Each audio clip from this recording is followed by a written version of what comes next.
Okay, welcome to our first video lecture. This is going to be a little weird. It's going to take a little bit of getting used to. What I have is my phone on a ring stand from the chemistry room. It's pointing down at the notes, and I'm going to fill out the notes as you fill out the notes at home. I'll try and talk through the notes as best as I can, just like we do in class. Obviously, I can't call on anyone for questions. If you have questions, you're going to have to send them to me over Remind. This is what we've come up with, and we'll adjust as we go. So the first topic that we're going to talk about, we've already talked about 3 different types of energy. We've talked about kinetic energy, gravitational potential energy, and elastic potential energy. Those are called those 3, if you group them together, they're called mechanical energy. And that's because those 3 are grouped together because you can transfer energy between them very, very quickly and easily. It's very easy to take an object that's moving, say if I threw this pen up in the air, I give it some kinetic energy, it starts moving upward. That kinetic energy transfers very naturally into gravitational potential energy as it goes up. That kinetic energy goes down, gravitational potential energy goes up, and then the reverse happens on the way back down. Likewise, it's also very easy to take some object that's moving, let's say on some surface, and it hits a spring. The kinetic energy of the object gets transferred into the spring where it becomes elastic potential energy, and then it gets transferred back if the spring were to release. The energy we're going to talk about today is called internal or thermal energy, and this is not a type of energy that's considered mechanical energy. Those 3 other types, like I said, you can transfer very quickly back and forth between them. Once you generate some internal energy, for our purposes, you're not getting it back out. If you have an object with kinetic energy and then something happens and you generate some internal energy, you can't take that internal energy and then bring it back into kinetic energy. So the definition of internal energy is energy stored as heat in an object.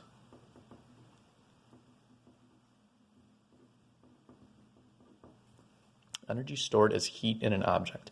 And you've talked and you kind of know what internal energy is at this point, honestly. Or thermal energy really means the same thing. If you have more thermal energy, you see the word thermal, what do you think of? You think of temperature.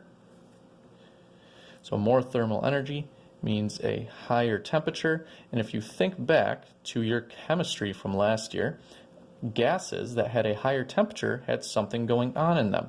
The molecules in those gases, were moving faster. Okay? The molecules in those gases were just moving faster. All right? So, one of the questions we have is, how does an object gain internal energy? How does it gain this thermal energy? Well, think about, how can we get objects to heat up? One way we know how to get objects to heat up is by they experience some friction. Okay? If I rub my hands together really fast, my hands will get warmer. And the reason they'll get warmer is because some of that kinetic energy of my hands moving is getting turned via the force of friction into internal energy, thermal energy, becoming a higher temperature, meaning the molecules in my hands, even though they're not in gas, excuse me, they are vibrating in place faster. So how does an object gain internal energy? That would be via the force of friction, or just contact in general, but we're going to focus on friction, that causes a temperature change.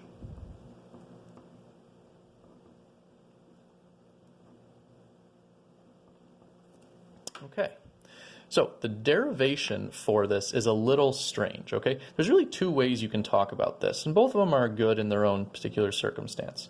So the first way is by thinking about the work done. I don't even know if it's right to say 2 ways, but let's think about the work done by friction. Okay, we've talked about friction doing work before.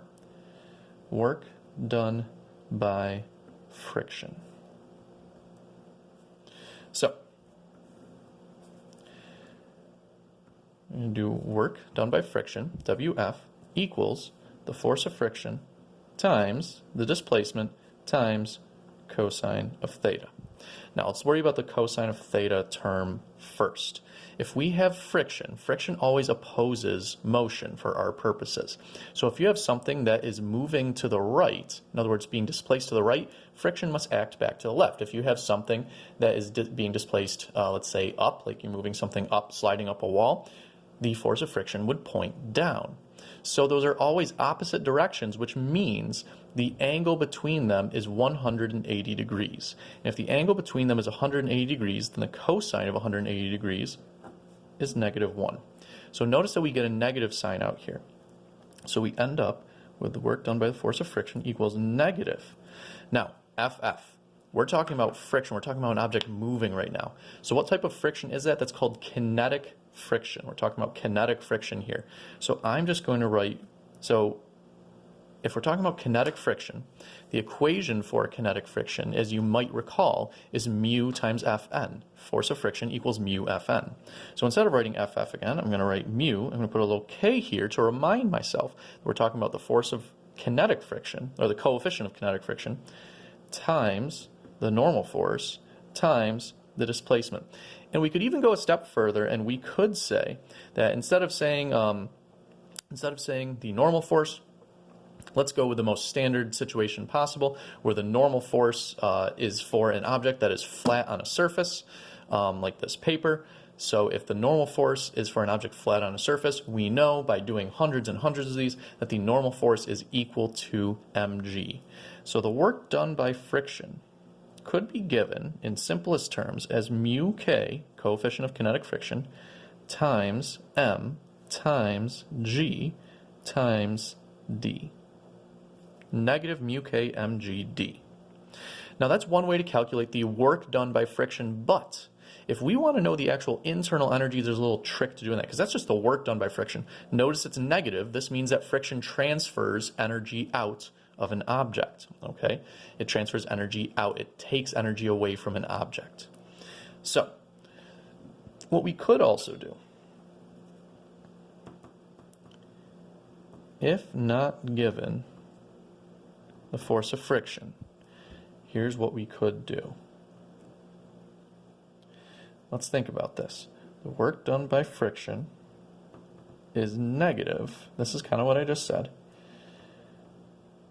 because the mechanical, sorry, I'm having to write around my stand here.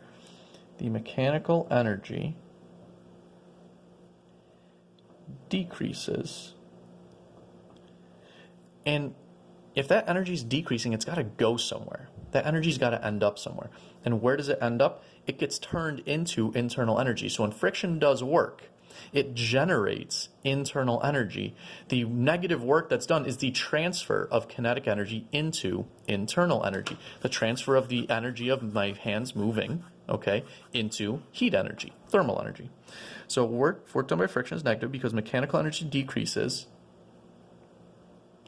and internal energy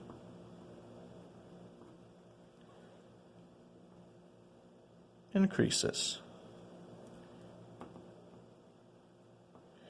And by the way, let's get the symbol for internal energy down here. The symbol for internal energy, and you can look this up in the reference tables, is a capital Q. You might remember this from last year in chemistry because you talked a lot about Q equals mc delta T. That was the equation for figuring out how much energy it took to raise the temperature of something.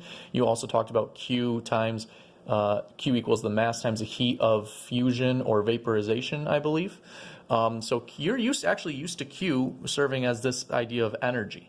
Okay, so the work done is negative, and that's the transfer of kinetic energy.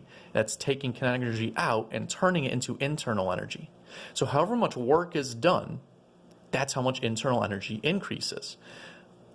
Internal energy is kind of funny. We can never take away internal energy, at least in this course. It will only stay the same or increase. So here's the equation. Q itself, hold on one sec, must be positive. So when we talk about Q, the internal energy, it must be positive. It can be 0 or it can be positive. If we want to relate Q to the work done by friction, we write this.